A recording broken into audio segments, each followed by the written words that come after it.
신명기 15장 1절. 매 7년 끝에는 면제하라. 면제 규례는 이러하니라. 그의 이웃에게 구워진 모든 체주는 그것을 면제하고 그의 이웃에게나 그 형제에게 독촉하지 말지니 이는 여호와를 위하여 면제를 선포하였습니다. 이방인에게는 네가 독촉하려니와 네 형제에게 구워진 것은 네 손에서 면제하라. 네가 만일 네 하나님 여호와의 말씀만 듣고 네가 오늘 네게 내리는 그 명령을 다 지켜 행하면 네 하나님 여호와께서 네게 기업으로 주신 땅에서 네가 반드시 복을 받으리니 너희 중에 가난한 자가 없으리라. 네 하나님 여호와께서 네게 허락하신 대로 네게 복을 주시리니 네가 여러 나라에 구워줄지라도 너는 꾸지 아니하겠고 내가 여러 나라를 통치할지라도 너는 통치를 당하지 아니하리라. 내 하나님 여호와께서 내게 주신 땅 어느 성읍에서든지 가난한 형제가 너와 함께 거주하거든 그 가난한 형제에게 내 마음을 완악하게 하지 말며 내 손을 움켜쥐지 말고 반드시 내 손을 그에게 펴서 그에게 필요한 대로 쓸 것을 넉넉히 구워주라. 삼가 너는 마음에 악한 생각을 품지 말라. 곧 이러기를 일곱째 해 면제년이 가까이 왔다 하고 내 궁핍한 형제를 악한 눈으로 바라보며 아무것도 주지 아니하면 그가 너를 여호와께 호소하리니 그것이 내게 죄가 되리라. 너는 반드시 그에게 줄 것이요 줄 때는 아끼는 마음을 품지 말 것이니라. 이로 말미암아 네 하나님 여호와께서 네가 하는 모든 일과 내 손이 닿는 모든 일에 내게 복을 주시리라. 땅에는 언제든지 가난한 자가 거치지 아니하겠으므로 내가 네게 명령하여 이르노니 너는 반드시 내 땅에 네 형제 중 곤란한 자와 궁핍한 자에게 네 손을 펼지니라.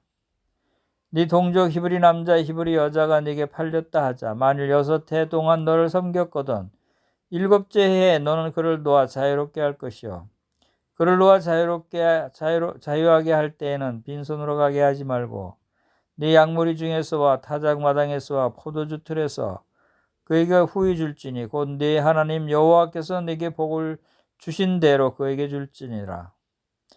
너는 애굽 땅에서 종되었던 것과 네 하나님 여호와께서 너를 속량하셨음을 기억하라. 그것으로 말미암아 내가 오늘 이같이 네게 명령하노라. 종이 만일 너와 내 집을 사랑함으로 너와 통과하기를 좋게 여겨 내게 향하여 내가 주인을 떠나지 아니하겠노라 하거든 송곳을 가져다가 그의 귀를 문에 대고 뚫으라. 그리하면 그가 영구히 내 종이 되리라. 내 여종에게도 그같이 할지니라. 그가 6해 동안 품꾼의 삭세 배나 받을 만큼 너를 섬겼은즉 너는 그를 놓아 자유하게 하기를 어렵게 여기지 말라. 그리하면 내 하나님 여호와께서 내 범사에 내게 복을 주시리라. 네 처소와 양의 처음 난 숫것은 구별하여 네 하나님 여호와께 드릴 것이니 네 소의 첫 새끼는 부리지 말고 네 양의 첫 새끼는 털을 깎지 말고 너와 네 가족은 매년 여호와께서 택하신 곳 내 하나님 여호와 앞에서 먹을지니라.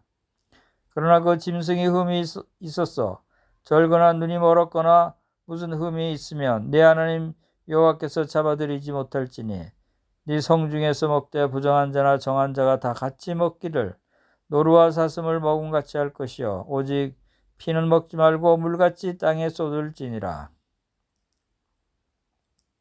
신명기 16장 1절입니다. 아비벌을 지켜 내 하나님 여호와께 유월절을 행하라. 이는 아비벌에 내 하나님 여호와께서 밤에 너를 애굽에서 인도하여 내셨습니다.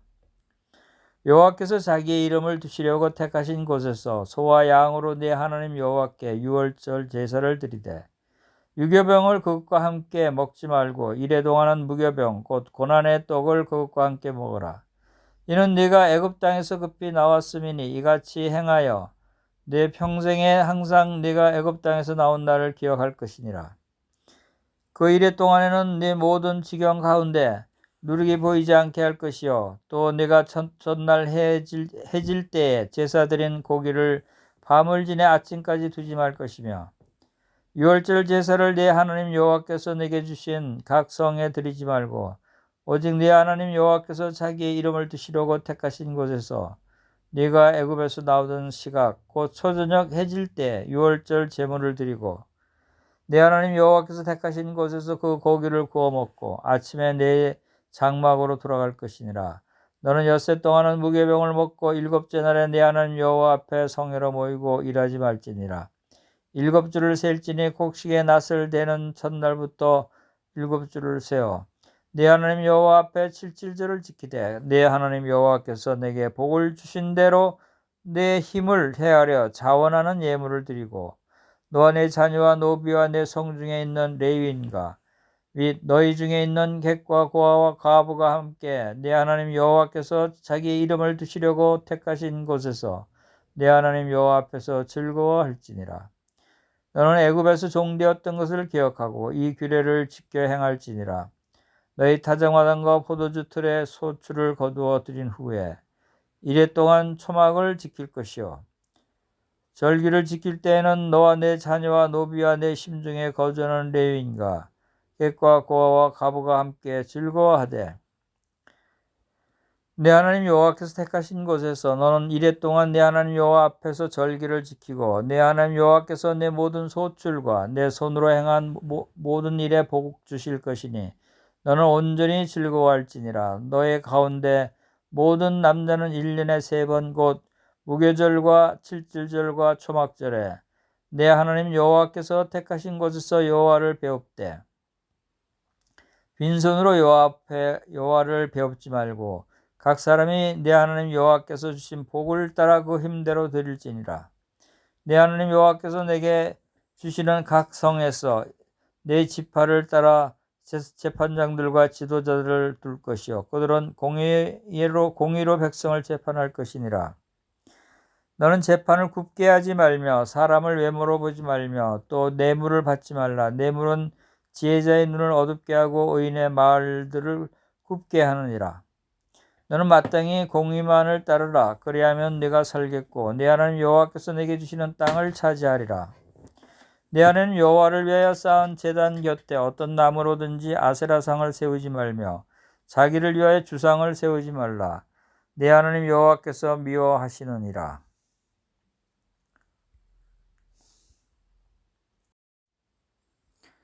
신명기 15장과 16장 연구 부분입니다. 15장은 빚진 자와 종에 대한 태도에 관한 말씀으로 이루어졌습니다. 먼저 15장 1절에서 3절을 살펴보겠습니다. 매 7년 끝에 이스라엘 자손 중에 모든 빚은 면제되어야 했습니다. 제7년은 아마도 안식년과 일치했을 것입니다. 외국인에게 진 빚은 면제할 필요가 없었습니다. 이 규정은 유대인들 간에 생긴 빚에만 적용되었습니다. 매튜 헨리는 이렇게 설명합니다. 매 7년마다 면제년으로 땅은 경작에서 쉬었고 종들은 봉사에서 풀려났습니다. 전에 돈을 빌렸다가 갚지 못한 자들은 그해 그 짐에서 풀려났습니다. 혹 그들이 후에 갚을 능력이 생기고 또 양심의 걸림이 되어 갚을 수 있지만 채권자 입장에서 법으로 그것을 되찾으려 해서는 안 되었습니다. 7은 성경에서 완전 혹은 완성의 수입니다. 때가 참에 하나님이 그 아들을 보내사 그 아들을 통해서 유대인들만이 아닌 모든 인류를 위해 죄사함을 선포하셨습니다. 15장 4절에서 6절 내용은 4절은 11절과 모순돼 보이지만 4절은 그 땅에 가난한 자가 없을 때 말하는데 11절은 가난한 자가 항상 있을 것이라고 말하기 때문입니다. 볼링거의 해설이 이에 대해 도움을 주는데 그는 4절이 너희 중에는 가난한 자가 없을 것이다는 의미라고 제안합니다. 다시 말해서 그들은 매 7년마다 형제들의 빚을 면제해야 했으며 그렇게 함으로써 그들 중에는 계속 가난에 시달리는 사람이 없을 것이라는 의미입니다. 채권자는 하나님이 풍성하게 축복해 주실 것이기 때문에 손실을 당하지 않을 것입니다. 11절의 의미는 한편으로는 징벌의 뜻에서 한편으로는 동정과 나눔을 가르쳐주는 뜻에서 항상 가난한 자들이 있을 거라는 것입니다. 이제 15장 7절에서 11절 내용은 제7년에 모든 빚이 면제된다고 해서 그 면제년이 가까울 때 가난한 이스라엘 사람에게 돈을 빌려주기를 거절하는 경향이 있어서는 안 되었습니다. 거절하는 것은 9절에서 말하는 비열한 혹은 악한 생각입니다. 이와 관련하여 유대 백성은 역사를 통해 동족들을 잘 돌아보는 백성으로 잘 알려졌습니다. 모세가 10절에서 말하는 말을 바울은 고린도후서 9장 7절에서 말하고 있습니다. 하나님은 즐겨내는 자를 사랑하시느니라. 이 구절은 명령이자 또한 약속인데, 왜냐하면 하나님은 사람에게 빚지는 분이 아니시기 때문입니다. 구제를 좋아하는 자는 풍족하여질 것이요 남을 윤택하게 하는 자는 윤택하여지리라. 잠언 11장 25절. 15장 12절에서 15절 내용은 히브리종 또한 제7년에 풀려나야 했습니다. 그러나 먼저 풍성히 채워주지 않고 그를 보내서는 안 됩니다. 하나님은 그들을 애굽 종살이에서 해방하실 때 풍성히 채워주신 것과 같이, 그러니 이어서 자유케 된 종은 빈손으로 가서는 안 됩니다. 여호와께서 원하시는 바는 그분의 백성이 그분의 본을 쫓는 것, 혹은 여호와께서 내게 행하시는 것처럼 내 형제에게 행하라 하는 황금률을 지켜 행하는 것입니다. 15장 16절에서 18절은 반면에 종은 자유를 거절하고 영원한 사랑의 종이 되는 쪽을 택할 수 있었습니다. 그는 그 귀를 주인의 집 문에 대고 송곳을 뚫음으로써 그런 뜻을 나타냈습니다. 종은 품꾼의 갑절의 가치가 있었습니다. 15장 19절에서 23절에서 먼저 18절에서 16장 7절까지 해서 우리는 여호와께서 그 이름을 두신 곳에서 행해야 할 일에 대한 규정을 볼 수 있습니다. 초태생의 구별이 19절에서 23절, 유월절과 무교절이 16장 18절, 77절 혹은 오순절이 16장 9절에서 12절, 초막절이 16절 13절에서 17절. 정한 짐승의 초태생은 하나님 여호와께 드려야 했으며 사람들은 그들의 몫을 먹을 수 있었으나 피는 안 되었습니다. 짐승은 흠이나 점이 없는 것, 즉 하나님을 위한 최선의 것이어야 했습니다. 이제 16장을 보겠습니다. 16장은 세 가지 정한 절기에 대한 내용입니다. 1절에서 8절은 이스라엘 백성이 매년 중앙 성소로 가야 하는 새 절기를 보여줍니다. 그 목적에 대해 무딘이 이렇게 해설했습니다. 첫째, 하나님의 백성을 다른 민족들과 구별하기 위해서, 그곳으로 올라가면서 이미 받은 축복을 기억하기 위해서. 3. 그리스도에 의해 그들에게 주어질 축복과 상징과 모형을 제시해 주기 위해서. 4. 하나님의 백성을 거룩한 예배로 연합시키기 위해서. 5. 하나님이 지시하신 거룩한 예배를 통해 순교를 보존하기 위해서. 유월절과 무교절은 밀접한 관련이 있었습니다. 유월절은 1절에서 2절, 5절에서 7절에, 무교절은 3절에서 4절, 8절에 각각 묘사되어 있습니다. 이 절기들은 하나님의 백성에게 그들을 위한 하나님의 구속 사역을 상기시키기 위한 것이었습니다. 주의 만찬은 신약의 신자들을 위한 주간 기념 절기로 우리를 위해 희생당하신 우리의 유월절 양 되신 그리스도를 기억하는 예식입니다. 무교절은 구속받은 자의 마땅한 삶의 모습, 즉 내 하나님 여호와의 주신 복을 따라 찬양이 가득하고 또 괴악하고 악독함이 없는 삶을 그려줍니다. 여기에 유월절에 관해 기록된 내용은 여러 면에서 출애굽기 12, 13장에서 기록된 내용과 차이가 있습니다. 예를 들어 무엇에 어디에 드려야 하는지에 대해 매 대목마다 차이가 있습니다. 16장 9절에서 12절은 7.7절에 관한 말씀인데, 이 7.7절, 즉 오순절이라고도 하는 7.7절은 밀수학의 첫 열매로 더불어 시작되었고 성령의 은사를 상징합니다. 이것은 무교절 다음 날에 열리는 초실절과 혼동해서는 안 되죠. 자원하는 예물은 고린도후서 8장에서 9장처럼 개인이 노력에 대하여 여호와께서 베푸신 축복에 비례해서 드려져야 했습니다. 16장 13절에서 15절은 초막절은 추수기의 끝 무렵이었으며 이스라엘이 그리스도의 통치 아래 그 땅에 다시 모일 때를 대망합니다. 16장 16절에서 17절은 1년에 3차례씩 모든 이스라엘 남자들은 각각 능력대로 예물을 가지고 여호와 앞에 나타나야 했습니다. 무디는 그들이 참여해야 했던 이 세 절기의 영적인 의미를 이렇게 해설했습니다. 유월절, 오순절, 초막절은 완성된 구속을 상징한다.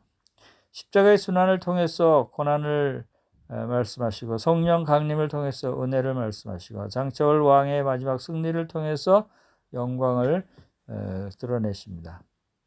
18절에서 20절은 재판장은 정직하고 의롭고 공정해야 했습니다. 그들은 뇌물을 받지 말아야 했고 뇌물로 공정한 판단을 하지 못하게 하기 때문입니다. 21절에서 22절은 나무로 새긴 상, 히브리어는 아세라, 이것은 나무로 만든 기둥으로 이방 여신을 상징했습니다. 마침내 여호와의 단이 예루살렘 성전에서 안식할 것입니다. 그곳에는 어떤 나무도 심겨지지 못하나 한 우상이 세워질 가능성이 있으며 그리고 마침내 세워지고 말았습니다.